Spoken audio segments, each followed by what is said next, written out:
আপনি হয়তো নিজের কোনো একটা ইগো বা কোনো একটা আত্মসম্মানবোধে আঘাত লাগার কারণে আপনি আপনার কোনো একজন আত্মীয়র সাথে সম্পর্কটাকে ঠিক করতেছেন না। আপনি ভাবতেছেন যে এটা আমি কেন ঠিক করব?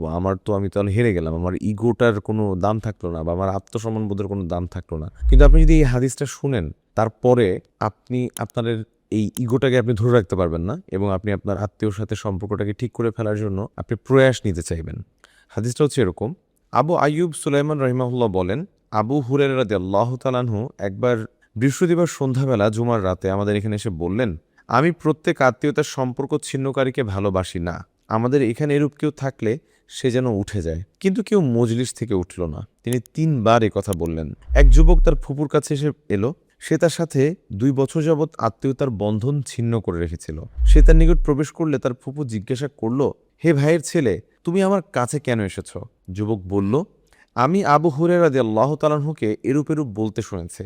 সে বলল, তুমি তার কাছে গিয়ে ফিরে গিয়ে তাকে জিজ্ঞাসা করো তিনি কেন এমনটা বললেন। তিনি বললেন, আমি নবী করিম সাল্লাল্লাহু আলাইহি সাল্লামকে বলতে শুনেছি, আদম সন্তানের আমলসমূহ প্রতি বৃহস্পতিবার দিবাগত রাতে আল্লাহ তাআলার সমীপে পেশ করা হয়, কিন্তু আত্মীয়তার বন্ধন ছিন্নকারীর আমল কবুল করা হয় না। কত বড় কথা, কত বড় হাদিস!